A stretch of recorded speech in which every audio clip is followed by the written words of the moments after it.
Hello again, I'm Sue Lloyd, Vice Chair of the ISSB, and we're back with session 2 of this webcast series to do a deep dive into Chapter 1 of the Materiality Guide, which explains the definition of material information and its application in the ISSB Standards.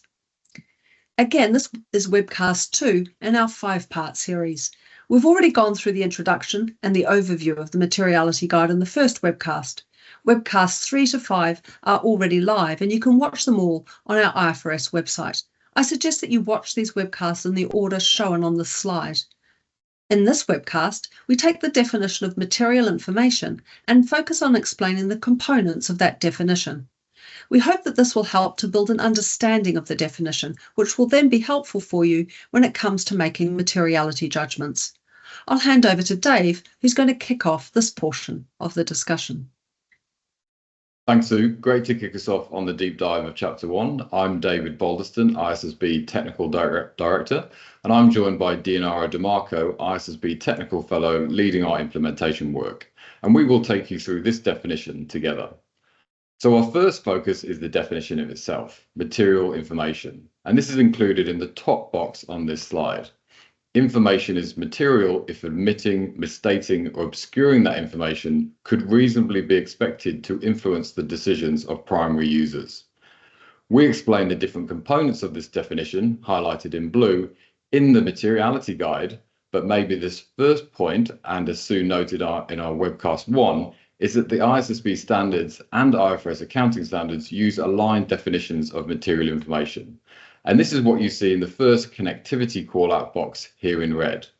So a really important starting point, highlighting that we are using a definition that has been applied and is being applied today, a definition that some stakeholders will be used to, and for those applying the definition in their related financial statements, an alignment that supports a really close connection between disclosures provided using ISSB standards and the entity's financial statements. So before jumping into the different components, one thing I do want to highlight is what we are talking about when we talk about materiality. In the ISSB standards, we are always talking about information, materiality of information. So this slide spends a moment on this point. Just like the IASB, our sister body, materiality is an entity-specific characteristic of information. In other words, it is a filter to assess whether information required by the standards, which is information about particular sustainability-related risks and opportunities, would need to be provided. So this is where we have our first interoperability call-out box in blue.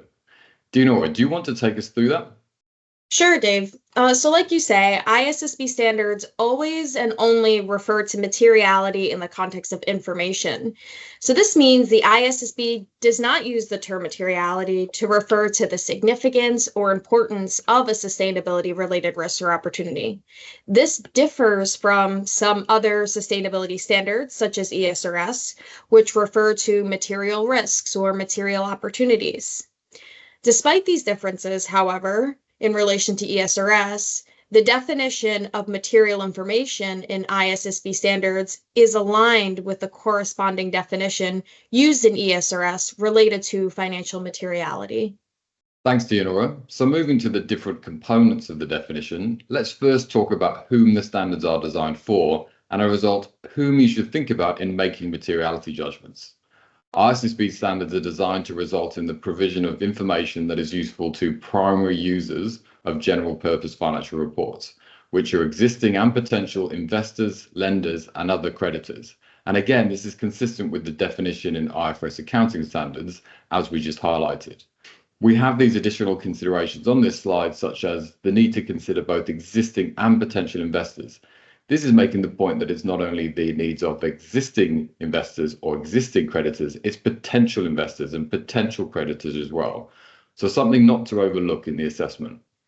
That's right, Dave. And maybe I'll speak to the right-hand side of the slide to another point we wanted to emphasize related to this assessment. And that is, although the entity itself makes the assessment of whether information is material, that assessment is based on the perspective of primary users and their information needs. So this really sets a scene, knowing who you're focusing on in making materiality judgments and why. The focus on the information needs of primary users is also really important for interoperability, and that's why we have this interoperability consideration on the slide. So this box highlights that the focus on the user of information being provided is one of the key differences when compared with other sustainability reporting standards that might be, say, focused on a broader set of stakeholders. So moving on to this part of the definition, which is about the ISSB context for material information. The definition of material information starts with, in the context of sustainability-related financial disclosures. What this is focusing on is the reporting objective. The materiality guide explains that the definition of material information is anchored to and bound by the objective of the ISSB standards. And Dave, what is that objective? The objective of the ISSB standards is to provide information about an entity's sustainability-related risks and opportunities that is useful to primary users of general purpose financial reports in making decisions about providing resources to the entity. So the determination of whether information is material needs to be applied in this context, information being provided to primary users about sustainability-related risks and opportunities. So again, it's anchored to and bound by the objective of the standards. That's helpful, but maybe you can explain what this practically means. Sure. This is important because the application of the definition can vary for different reports, resulting in different materiality judgments, even for the same reporting entity. So consider an example of an entity's general purpose financial report that contains both sustainability-related financial disclosures and financial statements. These two reports serve a different objective. So information that is material for the entity's sustainability-related financial disclosures might not be material for their financial statements, or the other way around. The materiality guide has some further explanation of this, so some further connectivity considerations related to the reporting objective. It provides some color about how these different contexts might result in different materiality judgments.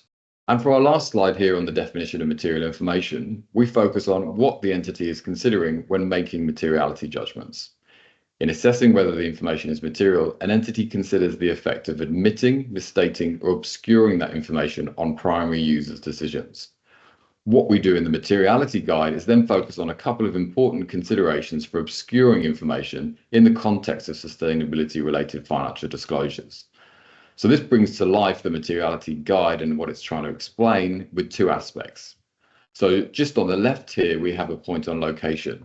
There are various possible locations in general purpose financial reports in which to disclose sustainability-related financial information when using the ISSB standards. So for example, management commentary or a similar report. These reports might also provide information intended for other purposes or to meet other requirements. So it's important to consider how to ensure sustainability-related financial information is not obscured. Secondly, on the right of the slide, a point on information being provided alongside other information to meet the needs of other stakeholders in addition to primary users. A sustainability report, for example, might include information intended for stakeholders other than primary users, or to meet particular needs of primary users that are not common information needs. Again, it's necessary to consider that material information is not obscured by this additional information.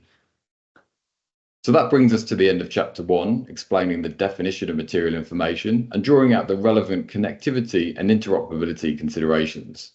So Dianora will now talk us through chapter 2, where we build the understanding of what sustainability-related risks and opportunities are and how to identify them.